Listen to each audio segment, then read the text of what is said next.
What is going on, everybody? Welcome back to another episode of NBA to the Galaxy Pod with your hosts. To my right here, Jeremy, otherwise known as Slim. You can find him on X at RTR30111. Myself, Scotty. You can find me on X at Scotty Drown. Why is the sound on the phone? My bad. I had the phone. I have the live stream. Make sure everything's good there. For some reason, the volume's on. But if you haven't already subscribed to the pod, be sure to subscribe to NBA to the Galaxy Pod on YouTube. Help us, show us some support there. And, of course, that's how you get involved in the comments as well, so we can see you commented on the YouTube account. But with that being said, man, happy Monday. We right back at it early on this week. Hey, D-Rab, chill out. Chill out, man. It was an error. It was an error. We messed up on here, but no, I'm happy to be here with you, Slim. We right back at it. We was just at it on Friday, bro, so it feels extra recent, but I think that's a good thing, man. How you doing? Yeah, I'm doing good, bro. Can't complain on this fine Monday evening. Doing good, and yeah, we're definitely right back at it with just Friday. Not necessarily a ton to discuss, but it's enough to talk about. That makes sense, but. Yeah, man, always a good time to link up with you and chop it up, man. Absolutely, absolutely. And we do have some new news from over the weekend. Obviously, there's just been a ton of injuries going around the NBA, specifically out west. We got a bunch of stars that went down recently, quite honestly. Ja maybe a little bit sooner. Zion's been dealing with the hamstring thing for a couple weeks now, but KD, Chet Holmgren, those are the new additions to the injury list over in the Western Conference. What I wanted to bring this to you, or you actually brought this to me. Let me be honest here. You brought this injury topic to me. I wanted to get your initial thoughts. Like, obviously, Chet seems like the more long-term injury. Looks like that's the guy that will be out for the longest. That's confirmed. But KD, anywhere from like 2 to 4 weeks I've seen with his injury. That's a calf, though. The calf, right? He's had that before. He's had the Achilles injury before. So who knows how long that really keeps him out. Obviously, Zion with the hamstring. Hamstrings are the same as calf. Any of those muscle injuries, it's hard to say when a guy's going to be able to get right from those type of injuries. So, how are we feeling? Let's start up in OKC. That's the team that's 8-2. That's the team that started off the season on a tear. Chet, obviously, looking like one of the most improved players in the NBA. How bad do you think the Chet Holmgren injury is going to hurt this OKC team?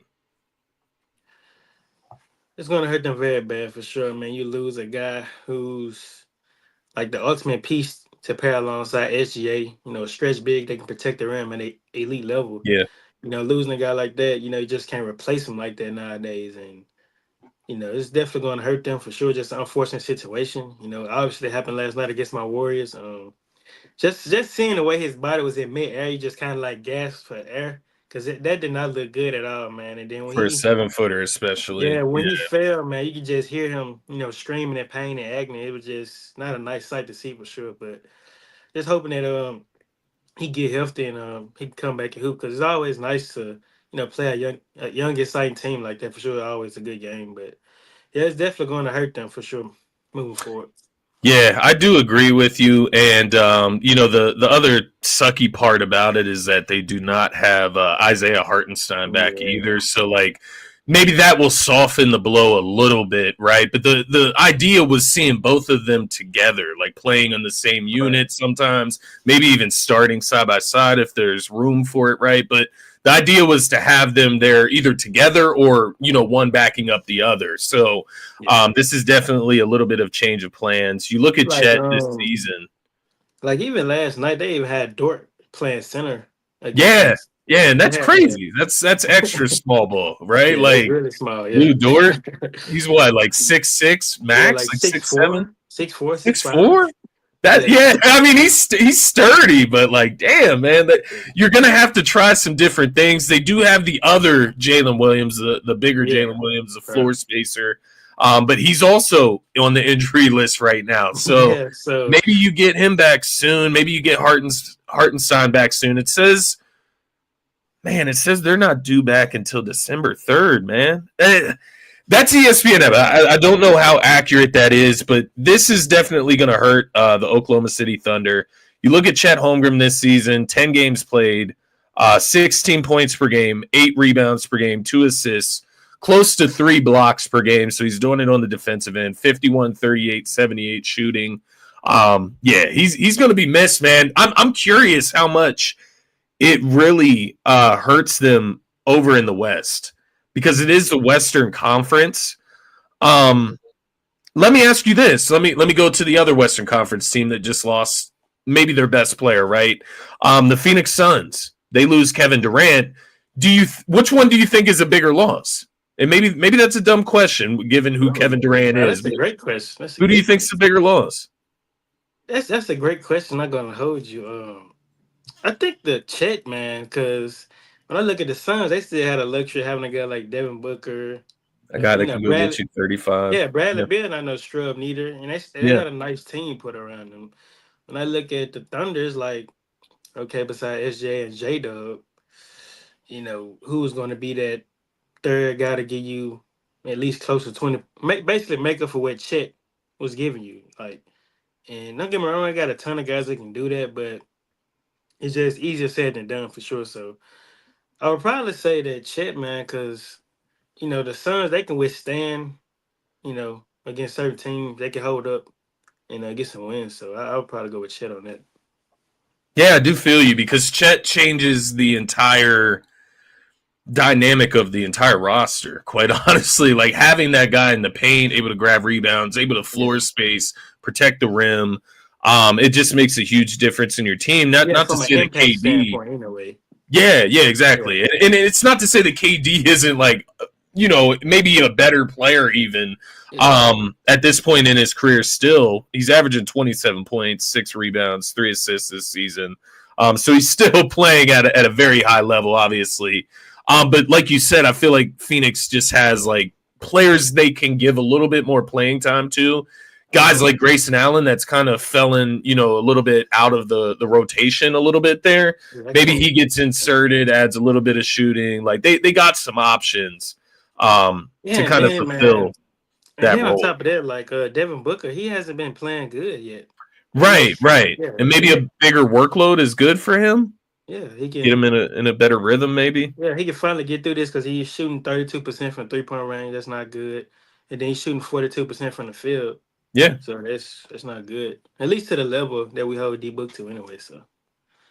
And so Ja Morant, the Memphis Grizzlies, he's also dealing with a hip injury, which what's up with the hips? Obviously, I guess when you look at it, Chet Holmgren, Ja Morant, the way they play, they get up in the air, trying to block shots. If you're Chet Holmgren, if you're Ja Morant, obviously we know what he does flying through the air. So I guess there would be a higher chance that you hit the ground hard and maybe injure your hip. But that's obviously no good for the Memphis Grizzlies, who are 7-4 right now. Still dealing with Desmond Bane, kind of beat up. He's a game time decision I see tonight. How are we feeling about the Grizzlies out west? No Ja Morant. Maybe he's back in 2 weeks. Maybe he's back in 3 weeks. Maybe he's back next week. Yeah, this is good. This is a huge loss for them, man. They're currently in the 5th seed, and like you said, in the Western Conference, things are not going to get any easier, from here on out. And like I said, just a huge loss, because like you said, with Desmond Bane, he's kind of in and out the lineup. He's only played in 5 games so far throughout the season. And even with Marcus Smart, I don't think he's even played a ton. So basically, they was already dealing with key guys being out. Gigi Jackson, he hasn't played yet. I think Vince Williams, he has yet to play. So they was already kind of dealing with some key guys being out, and then to lose your, superstar, that's just a tough loss for sure. Just adds on top of it. Yeah. Yeah. I don't know where they go from here, but I don't think things going to look too good for them. So. Because I think, the thing with Ja Morant is obviously he hasn't played much the last 2 seasons. It feels like maybe it was just last season that maybe I'm tripping a little bit there, saying 2 seasons. But I believe he was injured, then got suspended, right? At least last season that happened where he just didn't play that much. Mm-hmm. let me double check here. I don't want to That give was out. the 22-23 season, right? So last year, 23-24 season, he only played 9 games last year. The year before that, he played 61, 57, 63, 67. So he deals with injuries from time to time. It's just not ideal, obviously, when you have also Jaren Jackson Jr., who seems to deal with injuries all the time, and then Desmond Bane, as you mentioned. They actually have quite a few guys, like you mentioned. Vince Williams, Luke Kennard's kind of beat up right G.G. now, so Jackson. a bunch of different guys that are beat up for Memphis in a very, very competitive Western Conference, which takes me to the I don't want to say the last injury. There's obviously other guys out there that are beat up, but the last major injury in the Western Conference, and that's Zion Williamson. And his situation and the Pelicans situation is a little bit different from these other teams because they're 3-7 currently. They don't have Herb Jones either tonight, I see. They're actually underdogs against the Brooklyn Nets. And basically, Brandon Ingram's their only starter that's actually healthy going into this game. Trey Murphy III is a game time decision. Herb Jones is out. CJ McCollum's out. Zion's out. Is the Pelicans, is their season over like already? It's, Is that crazy to say? no, it's really not because I want to say yes because like all season long, just 10 games in, they've been dealing with guys being out. As you mentioned, Trey Murphy, I don't even know if he played a game this season. Herb Jones, he's missed some games. DeJounte, he's been out for a while now. CJ, basically like all their Yeah, key guys have DeJounte been out. Murray. I Like, forgot about him. Yeah. yeah, like all their key guys been out. Now you got Zion being out. Like that just kind of make things more difficult. And we already know like the current situation that they're in. Like I think for Zion right now, his career with the Pelicans is kind of more so like on the way out. If they kind of like it's trending Yeah. towards the way out more so than Yeah. him being with them long term. So yeah, man, you can make a case that their season may be cooked, but then again, man, we only 10 games in, so you want to get to ahead Yeah. of yourself. But Do they I try feel to where you're coming trade from. Brandon Ingram? Is there somebody out there willing to take on Brandon Ingram I want to mid-season say this though, Brandon to Ingram has upgrade? been hooping for the Pelicans this season, Yeah, so I can see contending teams, reaching out to try to get a guy like him. A lot of teams could use a guy like him, so yeah. I could No, see I him, do agree. getting moved. Yeah. Is this real? I don't know if D Rab is joking here. Is AD dealing with like an eye injury? I Is that did see real? AD get hit in the eye last night against the Raptors. I don't know if he was like injured or whatnot. Let me see. He is a game time decision on Wednesday against the Grizzlies. Get that Hmm. matchup again on Wednesday. That's on ESPN late night, so that is one to tune into. We know how feisty that matchup's been lately. So Yeah, yeah, for sure. No job in that we game though. we actually we got some big matchups tomorrow night, actually, man. But before we get into that, actually, I wanted to touch on one more thing that you brought up to me. Back-to-back games, and I thought you brought up something interesting to me before the show. I'll let you dive into that. Yeah, man. So back to backs, like obviously we just got done talking about like all these injuries and I wouldn't like what Adam Silver and his whole group or whatnot consider like less back to back games because I kind of think that this has a lot to do with a lot of guys getting injured. Like it plays a huge toll on Yeah, these guys' body. Like these guys are playing like 35, 36 minutes a night, and you know that's kind of a lot within the span of 2 games, like back to back. To, yeah, to be more exact, like when you playing like competitive teams, like what comes with that. Like it's different when you playing a team like Utah one night and then the next night you may be playing like the Thunder or something. But if yeah, you playing like in your case, the Sixers, y'all playing the Knicks back to back, like that's going to yeah. be 2 competitive games, The and then with Knicks and the Joel, Cavs. oh well, excuse me, the Knicks and the Cavs, Yeah, and then like with Joel Embiid coming back, like his first game would be Wednesday against the Knicks, and then he won't be able to play the next game because obviously we dive into him not being into back to backs or whatnot. But yeah. still, though, I think that they probably should like lessen that, for the sake of the players' health. No, I do obviously agree with you, and obviously I'm a little biased. I have Joel Embiid on my favorite team, so yeah, I'm going to be against back to backs. But one, I've said this before, and they don't have back-to-backs in the postseason. So why are they in the regular season? It's not like you're testing something, like testing durability for the postseason where you'll have back-to-backs. Like that doesn't happen.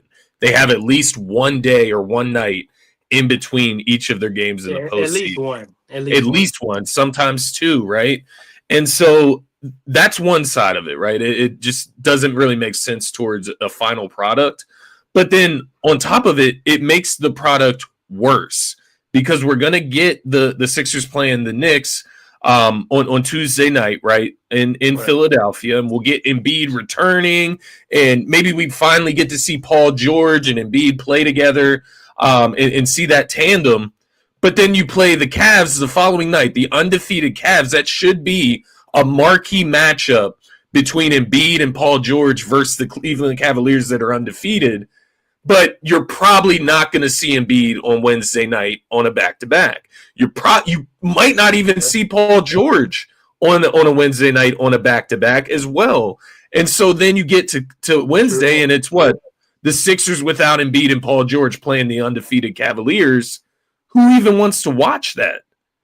So, like, it ruins the product from that standpoint. It has no, like, later effects where in the postseason you're playing back-to-backs.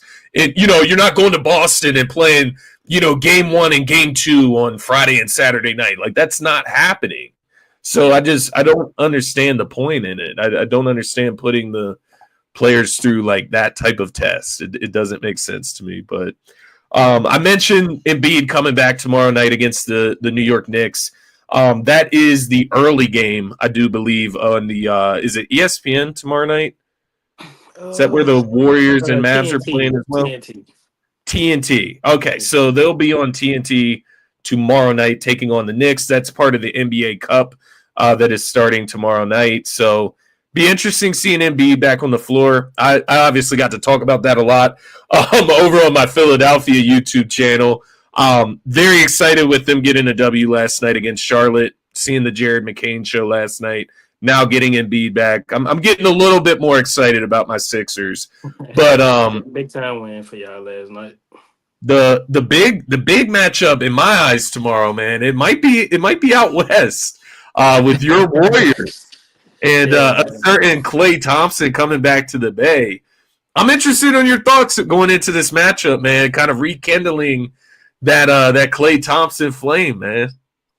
It's gonna be exciting, man. I'm not gonna lie to you, bro. Like this is a highly anticipated matchup right here because it's a lot of history between Klay and the Warriors organization as a whole. But I ain't gonna lie, man. Like Klay kind of messed me up what he said last night, bro.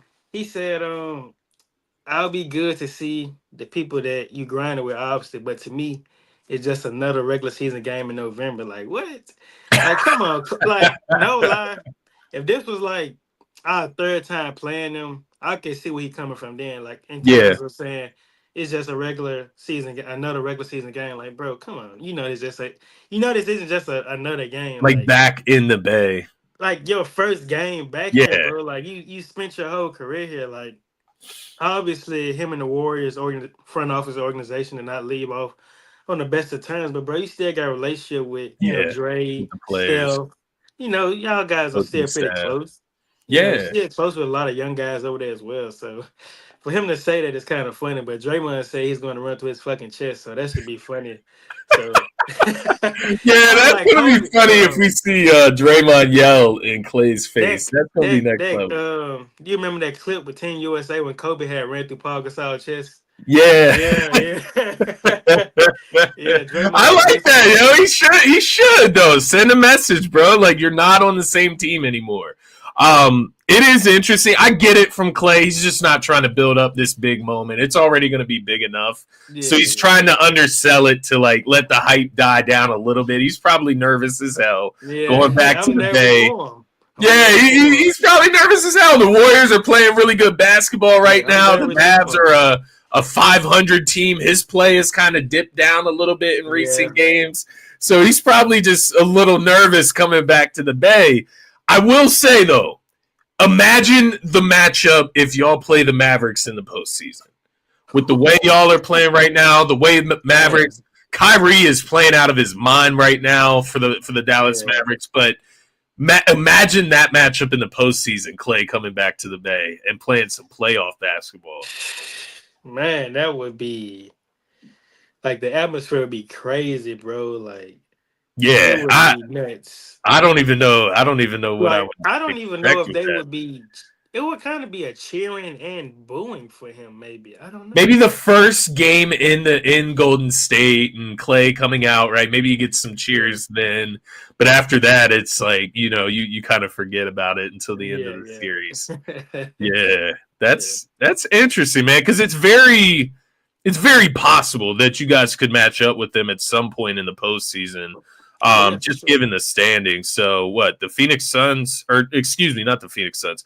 The Golden State Warriors are number 3 right now in the West, 8-2. Mm-hmm. And the Dallas Mavericks are actually outside of the playoff picture currently, but you get the point. They could easily play against each other in the postseason at some point. So it'll be an interesting matchup tomorrow night. How are you feeling going into this matchup? You feel like this is like take care of business against the Mavericks, or you think it's going to be a tough one? You think you're going to have to scrap for this one? Nah, this is light work, bro. Oh. I'm doubling down on that too, by the way. So you think let me get this straight. You think they're blowing them out? I wouldn't say that, but I'm not worried. Let's put it like that. There's no fear that Klay might come out and have like a 5 for 8 from the 3-point line night, or maybe a 6 for 11 night from the 3-point line, and just be on fire and back in the Bay. Is there no fear for that? You think he's getting strapped? No, like, bro, we're going to be ready for Klay. Like, I promise you, we're going to be ready. Like, I promise you, they're going to be. Who do you think guards him? Ooh, because what, Wiggins is going to have to guard like one of Luka because I think Steph Steph might guard him. That would be so funny. Yeah, because D-Melt, he would guard Kyrie, Wiggins on Luka. So is D-Melt starting now? Yeah, he's our official starter, and man. Okay. Man, D-Melt, bro. Oh my God, what a guy. He what do you mean by that? Is he playing well, or is he suspect? He just came back last night against the Thunder. Was his second game back, and he was like the fit alongside. Well, to be more exact, the starters, not just Steph. Is just I see. He just seems so right. Like he had 10. Like this man had 10 rebounds. Yeah, 19 points, 5 threes. I think 3 steals last night, and he just fits in so well. Like the true definition of a two-way player. He can shoot the ball, guard your best player, he can rebound. So yeah, and even an underrated playmaker too. So yeah, no, this is the bright side of D'Anthony Melton, and definitely a guy that I love as a playoff contributor. You mentioned two-way player. He definitely straps up, and when he's hot from the 3-point line, he's going to have nights where he probably won't hit the side of the barn, but he also has these nights where he gets red hot. He can hit 5, 6 3-pointers in one game, maybe 4, right? That's an interesting addition because you have options. If he is having like a down night, you can go in a different direction. You have plenty of guards there in Golden State, but to kind of counter, Steph Curry and like what you would call his deficiencies, right? Defensively, it is nice to have a guy like D'Anthony Melton there. So that's interesting that he's starting though. He gets thrown right into the lineup. Yeah, having a guy like that alongside Wiggins just make his job more easier because now Wiggins can be more aggressive, like crashing the glass, because we need that. Just using all the Sixers rejects. They're not rejects. I'm kidding. Calling them that. They're actually playing really well for you guys. So apparently y'all didn't have no interest in bringing them back. So hey, we'll take them. So yeah, it is interesting. It's interesting to see how that played out, man. But fun game the Warriors. Fun game. Fun game. It's one to look forward to. Those are two huge matchups. Like I mentioned, we'll start the night with the Sixers taking on the Knicks. I believe that is in Philadelphia, so that's definitely, something that trends well for the Sixers. First game back for Embiid. I'm not like expecting the world to like just change all of a sudden and the Sixers be, this like unstoppable team, but I am expecting, a little bit of a better product at least. But the Knicks, they're what, 4-5 to start the season, so they haven't started very very hot either. I haven't got to watch a bunch of this. So I don't know if you've gotten to watch some Knicks basketball. How have they looked in from your perspective, if you have? No, I haven't. I'm not gonna lie to you. I haven't watched a ton, but bro, I just seen a stat regarding to Cat, man, and they said that as far as like players shooting percentage like from the rim, Yeah. it's like 91%.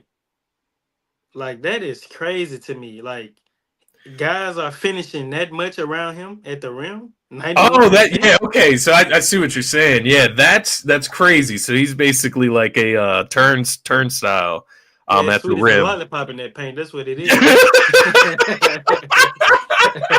I've never heard that one before, but I like that, bro. Yeah, He's a man. lollipop. Because I was gonna say he's shooting like 53% from the field. He's shooting 54% from the 3-point line, 88% from the free throws. So great offensive numbers right now for Cat. Offensively.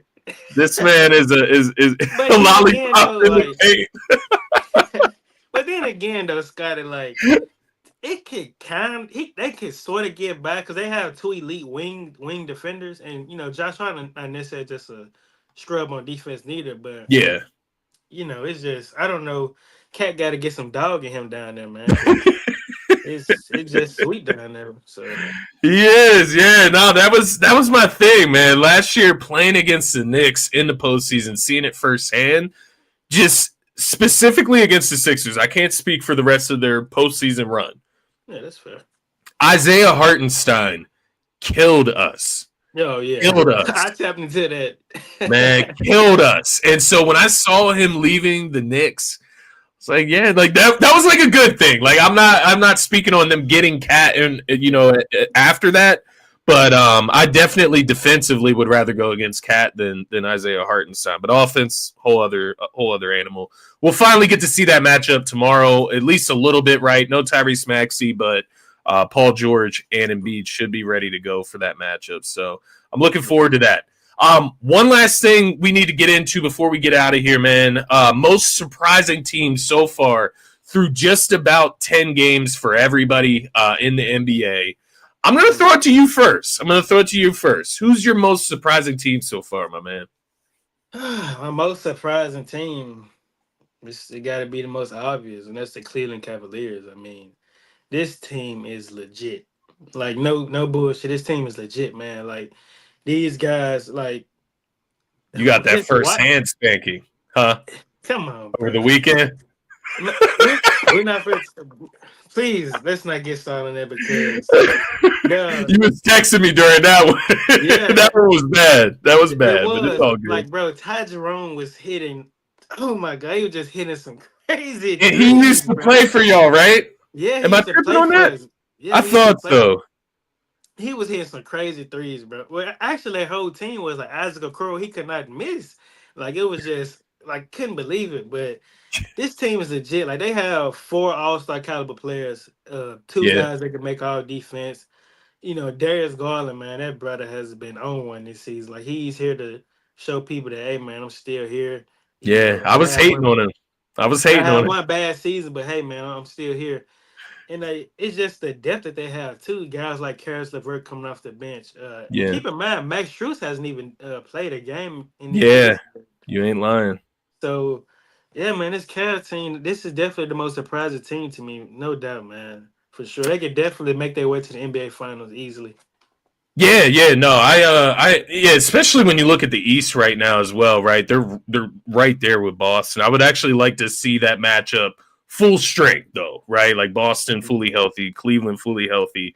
See what that looks like. But the way these guys, that big 4 that you're talking about, are fitting together and complementing each other, it's been perfect so far. And to your point, they have 6 guys right now that are averaging double figures. Ty Jerome, Karis LeVert, Allen, Mobley, Garland, Mitchell. So 6 different guys you got averaging double digits. You're going to get Max Strus back. He's another guy that can average double digits, shoots it well from the 3-point line.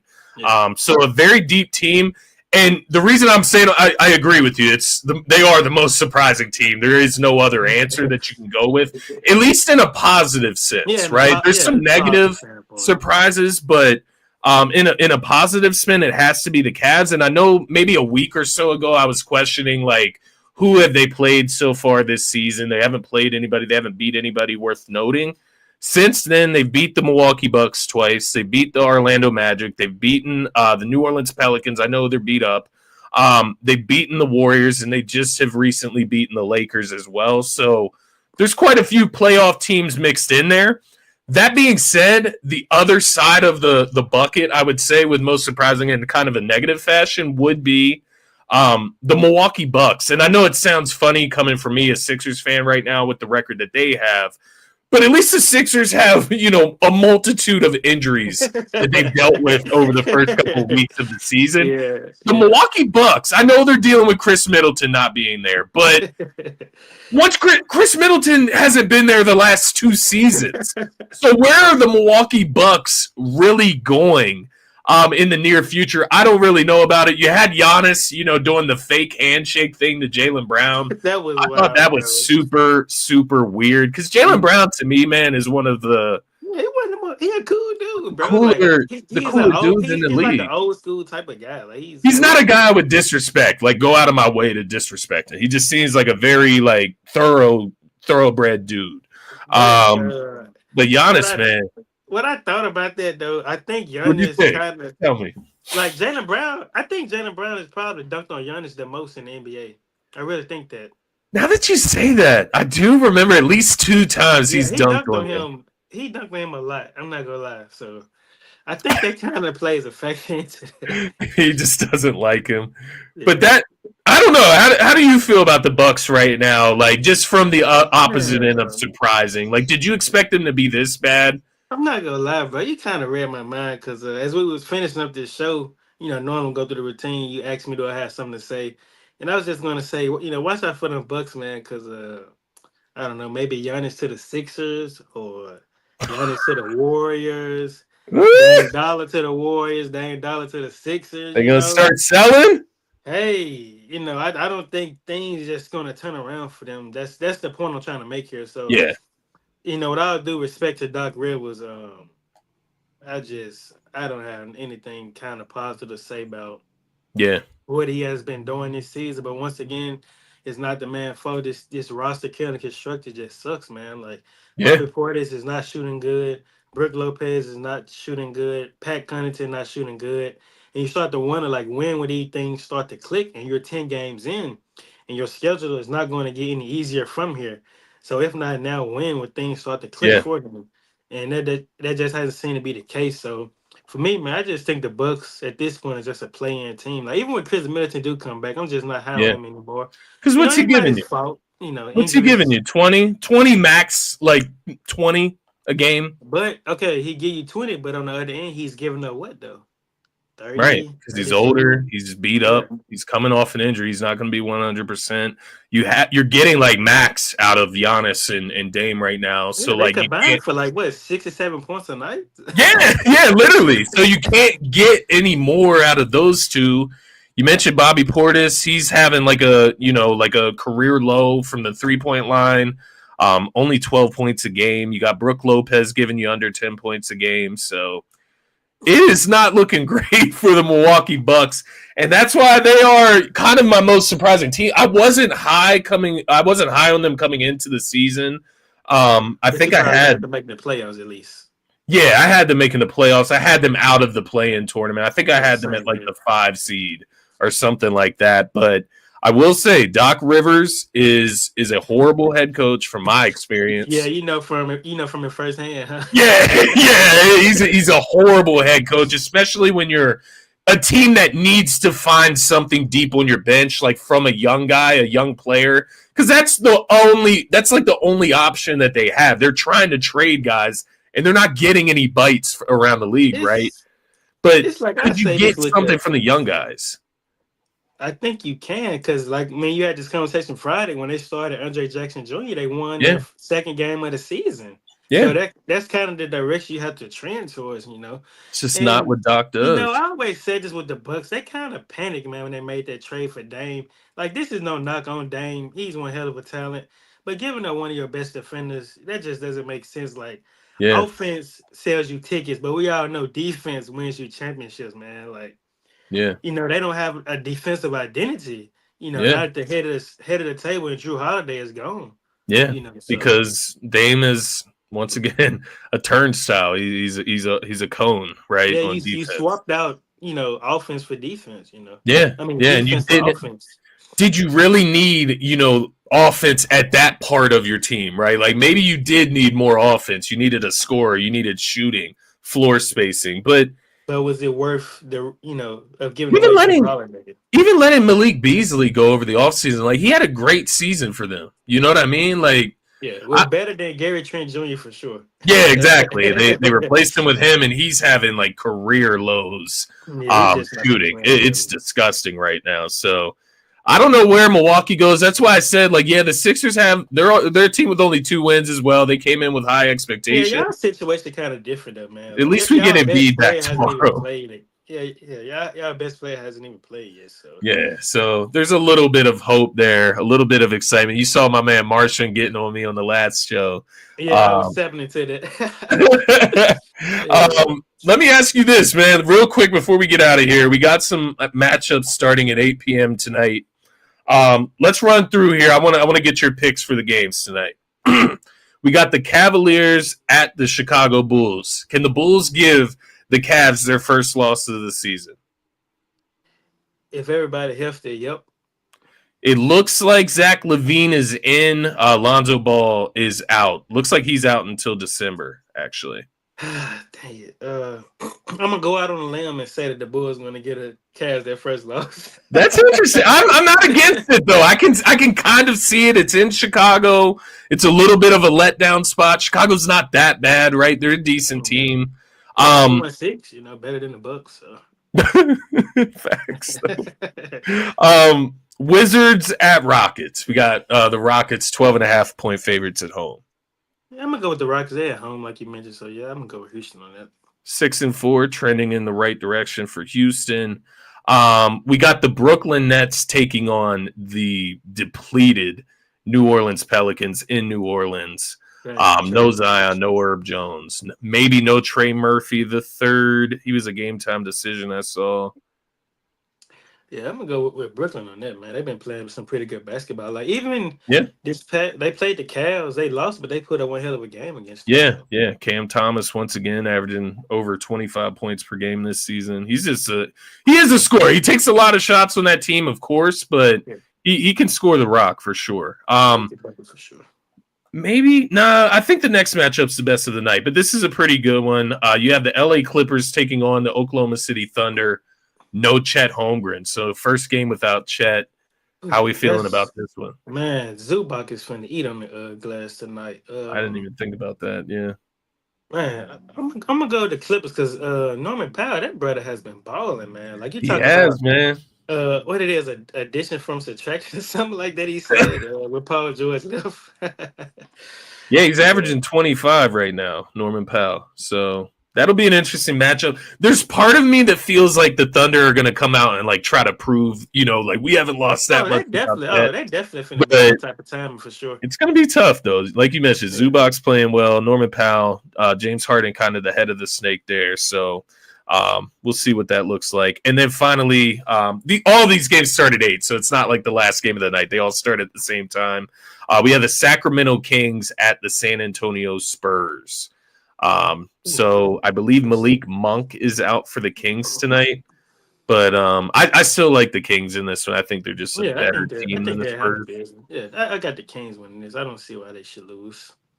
I did see the Spurs. I did watch a little bit of the Spurs Jazz on I think it was Saturday evening. Got to see Wemby. He had a pretty good game in that game. I think he hit like 6 threes that game. Yeah, had like 15 plus rebounds in that game. So he looked like Jeremy. So is it Sohan or Sochan? Jeremy Sohan. Jeremy Sohan. Okay, so there was none of him in that game, which has kind of been the idea of who's been clogging up the lane for Victor Wembanyama. So we'll see if he continues to have success without him. But that's all I got for tonight, man. You got anything else before we get out of here, brother? Not really, man. We'll try to link up again this week for sure. Yes, sir. Should be Friday will definitely work. Maybe Wednesday if we get some action before then. But yeah, definitely later this maybe week. we can recap Tuesday night. So yeah, Wednesday. That's a good probably. idea. Yeah. That's a good idea because there's big matchups tomorrow for both of our teams, so we can hop back on here Wednesday evening and then get ready for the Cavs and Sixers the very next night. So yeah, look out for us on Wednesday. If not Wednesday, for sure on Friday. We'll get one to you guys before the end of this week to stay tapped in with the NBA. But guys, thank you all for tuning in. If you haven't hit the subscribe button on the To the Galaxy pod on YouTube, hit that subscribe button, turn the notifications on so you don't even have to worry about the schedule. You'll get a notification right to your phone. Be sure to follow my man Slim here on X at RTR30111. And of course, you can find me at Scotty Drown. Be sure to follow the pod as well at To the Galaxy pod on X. Guys, that's it for this episode. We will see you later this week. Yeah, this week. Yeah, this week for sure. Enjoy